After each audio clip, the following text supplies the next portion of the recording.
नमस्कार दोस्तों, स्वागत है आपका हमारे YouTube चैनल में। आज के इस वीडियो में हम बात करने वाले हैं सामान्य हिंदी के कुछ महत्वपूर्ण प्रश्नों के बारे में, जिसमें कि हम हिंदी के कुछ महत्वपूर्ण प्रश्न कवर करेंगे और उसमें बनने वाले अन्य फैक्ट जो हैं उसे जो प्रश्न होगा उससे जो भी फैक्ट निकलेंगे उन फैक्टों पर भी हम चर्चा करेंगे। ठीक है, जिससे कि क्या होगा, अन्य जो प्रश्न होंगे इससे रिलेटेड उन प्रश्नों में भी आपको आसानी से उनके आंसर पिक करने में क्या होगी, आसानी होगी। ठीक है, चलिए शुरू करते हैं पहले प्रश्न से। पहला प्रश्न है, मुहावरा उड़ती चिड़िया पहचानना का अर्थ क्या है? तो दोस्तों इसका अर्थ क्या होता है, रहस्य की बात दूर से जानना, यानी कि रहस्य की बात जानना। ठीक है, उड़ती चिड़िया पहचानने का मतलब क्या है, कोई चिड़िया उड़ रही है तो आप उसको देख के बता सकते हैं कि किस दिशा की ओर मुड़ रही है या क्या करेगी। तो इस प्रकार के जो मुहावरे होते हैं इसका मतलब क्या है, रहस्य की बात को जानना। ठीक है, अगला प्रश्न है, स्वर संधि के कितने भेद होते हैं? तो दोस्तों स्वर संधि क्या होती है, स्वर संधि के होते हैं टोटल 5 भेद होते हैं। ठीक है, क्योंकि जो मेन प्रकार की जो संधि होती है वो 3 प्रकार की होती है। ठीक है, स्वर संधि,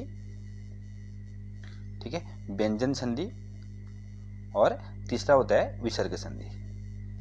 ठीक है, 3 प्रकार की संधि होती हैं, स्वर संधि, विसर्ग संधि और व्यंजन संधि। अगर हम उत्तराखंड की बात करें तो उत्तराखंड के सिलेबस में केवल स्वर संधि दिया गया है, बाकी ये 2 संधियाँ नहीं दी गई है। ठीक है, लेकिन हम स्वर संधि की बात करें तो स्वर संधि के भेद की बात करें तो स्वर संधि के 5 भेद होते हैं। ठीक है, दीर्घ संधि, आपने सुना होगा इसके बारे में, ये दीर्घ संधि होगी। ठीक है, गुण संधि और वृद्धि संधि। ठीक है, वृद्धि संधि, यण संधि और लास्ट होता है जो अंतिम वो होता है अयादि संधि। ठीक है, टोटल कितने प्रकार की संधि होते हैं? टोटल 3 प्रकार की होती हैं, स्वर संधि, व्यंजन संधि, विसर्ग संधि, और इसमें से भी जो स्वर संधि होती है उसके 5 भेद होते हैं। ठीक है, दीर्घ संधि, गुण संधि, वृद्धि संधि, यण संधि और अयादि संधि। ठीक है, यहाँ से क्लियर हो गया। अगले प्रश्न की बात करते हैं। अगला प्रश्न है, तथैव शब्द की सही संधि विच्छेद क्या होगा? ठीक है, तो दोस्तों तथैव में क्या होगा, जो संधि विच्छेद होगा इसका सही संधि विच्छेद क्या होगा, इसमें से तथा प्लस यू। ठीक है, तथा धन यू जो है ऑप्शन सी यहाँ से करेक्ट आंसर बन जाएगा। ठीक है, यानी कि तथैव संधि में क्या है, वृद्धि संधि है। ठीक है, वृद्धि स्वर संधि, स्वर संधि भी कह सकते हैं, यानी कि वृद्धि संधि कहेंगे तो स्वर संधि का ये पार्ट है। तो वृद्धि संधि में क्या होता है, यहाँ पर ओ प्लस आ मिलके क्या, या ए प्लस आई मिलके क्या बनाते हैं, बड़ी संख्या बनाते हैं। जैसे ओ प्लस आ मिलके क्या बनाएंगे, ठीक है, ओ प्लस आ मिलकर आ बनाएंगे, ए प्लस आई मिलकर आई बनाएंगे। ठीक है, यानी कि जब दो परस्पर दो क्या मिलेंगे संधि करते समय, ओ आ के बाद ए आई, आए या आई बनता है, यानी कि जब और आप मिलके औ या औ बनाते हैं तो इस कंडीशन में क्या बोलते हैं, इस संधि को क्या बोलते हैं, वृद्धि संधि बनते हैं। ठीक है, जैसे क्या हो गया, देव प्लस आलय या विद्या प्लस आलय विद्यालय बनता है, देव प्लस आलय बराबर देवालय। तो इसी प्रकार से क्या होगा, तथा प्लस एव तथैव बनेगा। तो इस प्रकार के जो भी जहाँ पर क्या होगा, दो छोटी मात्राएं मिलके बड़ी बनाएंगी तो वहाँ पर क्या होगा, वृद्धि संधि होती है। ठीक है, इस प्रकार के प्रश्नों की आप प्रैक्टिस भी करते रहें साथ में। ठीक है, जिससे कि परीक्षा के समय आपके सामने अगर कोई उदाहरण आता है तो आप लोग वहाँ पे कंफ्यूज ना होकर इसको आसानी से सॉल्व कर सकते हैं। ठीक है, तो आपको कहीं ना कहीं क्या होंगे, दीर्घ संधि, गुण संधि, वृद्धि संधि, यण संधि, अयादि संधि, या जो व्यंजन संधि, विसर्ग संधि है, इनके बारे में थोड़ा, इनके जो एग्जाम्पल्स है या इनकी जो डेफिनेशन है वो पढ़नी जरूरी है और उनको समझना भी आपको जरूरी है। जब तक आप इसकी डेफिनेशन नहीं समझेंगे कि स्वर संधि होती क्या है, तब तक आप इस प्रकार के प्रश्नों के आंसर नहीं दे पाएंगे। ठीक है, अगले प्रश्न की ओर बढ़ते हैं। अगला प्रश्न है, वर्णों का समूह कहलाता है। ठीक है, वर्णों का समूह क्या कहलाता है? तो इसे क्या कहते हैं दोस्तों, वर्णमाला कहते हैं। ठीक है, वर्ण के प्रकार की बात करें तो कितने प्रकार के वर्ण होते हैं? तो 2 प्रकार के वर्ण होते हैं, एक होते हैं स्वर और एक व्यंजन। ठीक है, स्वर और व्यंजन 2 प्रकार के होते हैं, वर्ण होते हैं। स्वर मतलब जैसे ओ आई ये चीज़ आ जाती है, और व्यंजन में क ख जो होती है हमारी वो व्यंजन में आते हैं। ठीक है, और उच्चारण के आधार पर क्या होता है, स्वर और व्यंजन भी अलग अलग पार्टों में डिवाइड किया गया है। ठीक है, अगर उच्चारण के अकॉर्डिंग बात करें तो स्वर जो होते हैं हमारे वो होते हैं टोटल, मतलब जो उच्चारण के आधार पर कितने होते हैं, वर्ण 52 होते हैं। ठीक है, उच्चारण के आधार पर 52 होते हैं और लेखन के आधार पर कितने होते हैं, 56 होते हैं। ठीक है, ये प्रश्न ही पूछा जा सकता है कभी पेपर में कि उच्चारण के आधार पर कितने वर्ण होते हैं। ठीक है, या लेखन के आधार पर कितने वर्ण होते हैं, तो वहाँ पे हमारा आंसर क्या हो जाएंगे, अगर उच्चारण के आधार पर बात करें तो 52 क्या होंगे, वर्ण होंगे, और लेखन के आधार पर 56 वर्ण होंगे। ठीक है, और 52 वर्णों में से भी 11 स्वर होंगे। ठीक है, 11 स्वर होंगे और 41 क्या होंगे, इसमें व्यंजन होंगे। ठीक, नेक्स्ट हो गया इसमें लेखन के आधार पर तो 56 वर्ण होंगे, 56 में से 11 स्वर हो जाएंगे हमारे। ठीक है। और 41 क्या हो जाएंगे, व्यंजन हो जाएंगे, ठीक है, ये व्यंजन जाएंगे। और बचे जो 4 हैं उनको क्या बोलते हैं, उनको बोलते हैं संयुक्त व्यंजन बोलते हैं, ठीक है। जो 4 बच जाएंगे उनको क्या बोलेंगे, संयुक्त व्यंजन। यहाँ से क्लियर हो गया। तो वर्णों का समूह क्या कहलाता है, इसे वर्णमाला कहते हैं। अगला प्रश्न है, आंखों पर चढ़ना मुहावरे का अर्थ क्या है, ठीक है। इसका सही अर्थ हो जाएगा यहाँ से पसंद आ जाना, ठीक है। आंखों पर चढ़ना मतलब जैसे कि एक एग्जांपल ले सकते हैं कि हम बोलते हैं कोई चीज़ आंखों में चढ़ गई है, ठीक है। तो आंखों में चढ़ना मतलब किसी चीज़, कोई चीज़ पसंद आ जाना, या कोई चीज़ मतलब किसी मन को भा जाना, या किसी चीज़ को आंखों में चढ़ जाना मतलब कि वो चीज़ किसी चीज़ को पसंद कर जाना, ठीक है, अत्यधिक पसंद आ जाना। क्योंकि इस प्रकार के ये भी पूछे जाते हैं परीक्षा में, ठीक है। अगला है, उत्तम का विपरीत शब्द क्या होगा। तो उत्तम का विपरीत शब्द क्या होगा, अधम होगा, ठीक है। अधम का मतलब क्या होता है, नीच या बदमाश, ठीक है। उत्तम मतलब कि बहुत अच्छा, और अधम का मतलब क्या होता है, नीच या बदमाश, या इस टाइप का भी कह सकते हैं इसको, ठीक है। नीच भी कह सकते हो, बदमाश भी कह सकते हैं, यानी कि जो भी इस प्रकार के वर्ड बनेंगे तो उस हम इसमें यूज कर सकते हैं, ठीक है। अगला है, असुर का पर्यायवाची शब्द क्या है। तो असुर का पर्यायवाची शब्द है, निशाचर भी होता है, राक्षस भी होता है, और रात्रिचर भी होता है, मतलब यानी कि ये सभी जो हो जाएंगे असुर के पर्यायवाची शब्द हो जाएंगे, ठीक है। असुर मतलब क्या होता है कि मतलब जो राक्षस हम बोल सकते हैं, हम सामान्य भाषा में बोलते हैं कि ये राक्षस है, राक्षस प्रजाति है, निशाचर, राक्षस और रात्रिचर, ये सभी क्या हैं, असुर के पर्यायवाची शब्द हैं, ठीक है। अगला है, चरण कमल बदो हरियाई, इस पंक्ति में कौन सा अलंकार है, ठीक है। इसका अर्थ क्या होता है, चरण कमल बदे हरियाई का मतलब होता है जिस पर श्री हरि की कृपा होती है उसका असंभव भी संभव हो जाता है, ठीक है। मतलब इसका मतलब क्या होता है कि जिस पर श्री हरि की कृपा होती है तो उसके लिए क्या होता है, असंभव भी होता है, संभव हो जाता है, ठीक है। इसमें क्या होता है, तो इस प्रकार की जो इसमें क्या है, कौन से प्रकार के अलंकार यूज किया गया, तो ये रूपक अलंकार है, ठीक है। अगर रूपक अलंकार की बात करें तो रूपक अलंकार में उपमेय व अपमेय के बीच भेद समाप्त कर दिया जाता है, ठीक है। यानी कि यहाँ पे क्या किया गया, श्री हरि को ही क्या बना दिया गया, श्री हरि की कृपा से ही उस पर मतलब उस पर कृपा है, तो श्री हरि ही यहाँ पे अपमेय भी है और उपमेय भी है, ठीक है। तो इन दोनों के भेद को जहाँ दोनों का भेद समाप्त कर दिया जाता है तो वहाँ पे रूपक अलंकार होता है, ठीक है। नॉर्मली जो होता है वहाँ पे रूपक अलंकार का उपयोग किया जाता है, ठीक है। यानी कि हम कह सकते हैं यहाँ पे रूपक अलंकार यूज किया गया है। अगला है, खाई से निकलकर खंदक में कूदना, इस मुहावरे क्या क्या अर्थ है, ठीक है। मतलब खाई से निकलकर खंदक में कूदना मतलब कि एक परेशानी या मुसीबत से निकलकर दूसरे में फंस जाना, जैसे हम बोलते हैं ना कि खाई से निकलकर लेकिन दोबारा क्या होगा, खंजर में कूद गया, ठीक है। या एक प्रॉब्लम से अगर सॉर्ट आउट हुआ दूसरा प्रॉब्लम दोबारा से आ गया, तो ठीक है। तो यहाँ पे क्या हो, इस मुहावरे का अर्थ क्या निकलेगा, एक परेशानी या मुसीबत से निकलकर दूसरी में फंस जाना, ठीक है। नेक्स्ट है, दाता का विलोम शब्द बताइए। दाता मतलब क्या होता है, जो दान करता है या देता है, और याचक का मतलब क्या होता है, जैसे हम कह सकते हैं याचक का मतलब मांगने वाला या प्रार्थी कह सकते हैं, ठीक है। मांगने वाला या प्रार्थी इसके लिए एक उपयुक्त शब्द हो जाएगा, ठीक है। कभी ये भी पूछ लेते हैं कि याचक के लिए प्रयुक्त शब्द क्या होगा, तो प्रार्थी या मांगने वाला, ठीक है। नेक्स्ट है, अंकुश का पर्यायवाची शब्द बताइए। तो अंकुश का पर्यायवाची शब्द क्या होगा, नियंत्रण। अंकुश मतलब किसी चीज़ पे रोक लगाना या अंकुश लगाना कहते हैं ना, ये चीज़ पे अंकुश लगा दिया गया तो यानी कि उस पर नियंत्रण करना, ठीक है।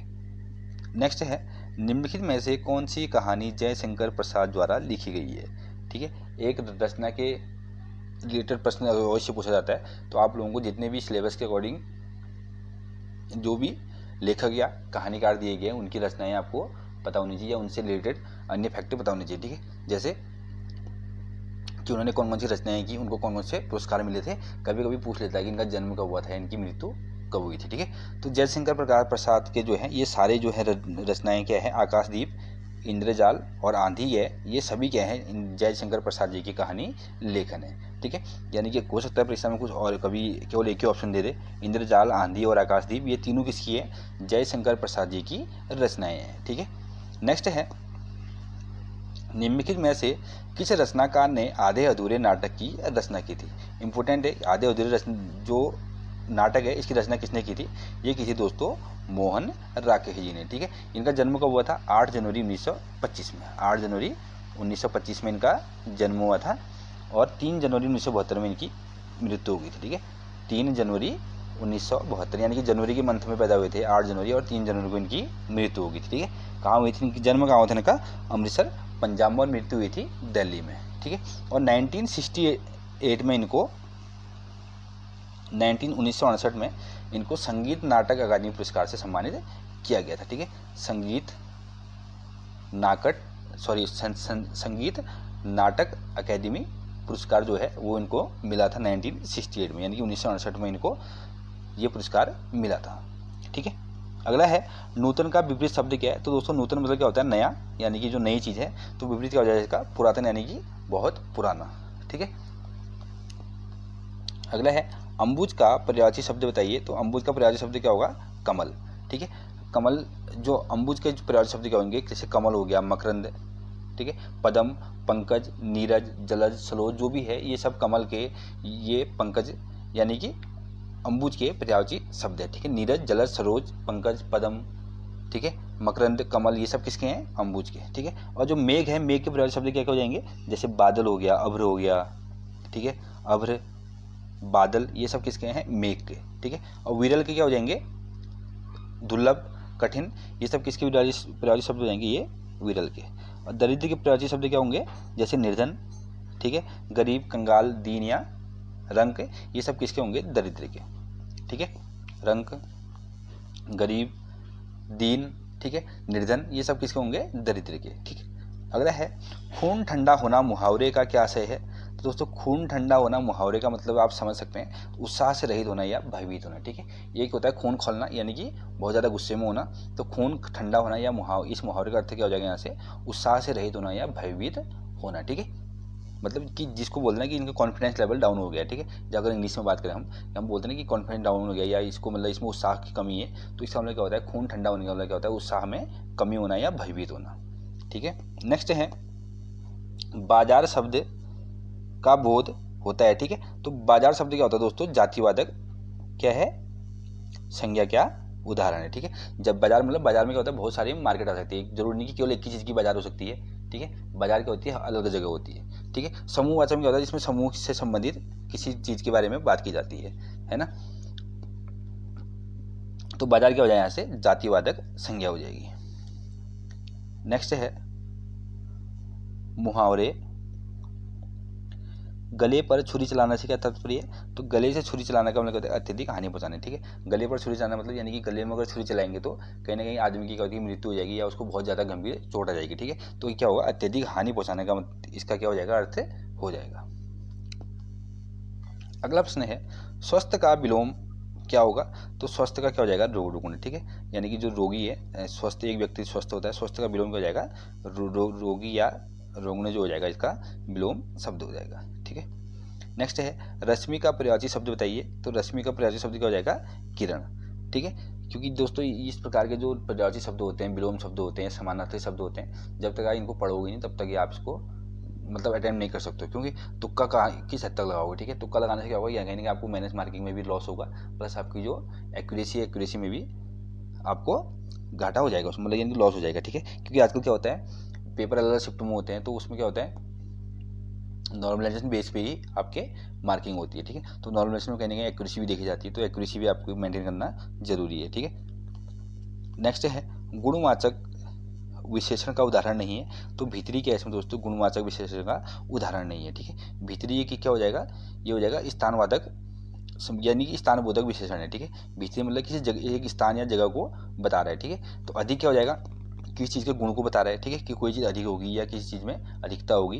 गोल क्या होगा, किसी चीज़ के मतलब आकार को बता रहा है, यानी गुण बता रहा है उसको। ठीक है, कि ये गोल मटोल है। ठीक है, और तेज मतलब कि बहुत तेज भागता है, तो उसका क्या बता रहा है, गुण को बता रहा है। तो ये तीनों क्या हो जाएंगे, गुणवाचक विशेषण हो जाएंगे। ठीक है, भीतरी क्या हो जाएगा, किसी चीज़ का एक जगह के बारे में बता रहा है। ठीक है, जैसे तो उदाहरण क्या हो सकते हैं इसके, लंबा, चौड़ा, ऊंचा, नीचा, सीधा, बाहरी, भीतरी, ये किसके होंगे, ये जो उदाहरण होंगे गुणवाचक विशेषण के।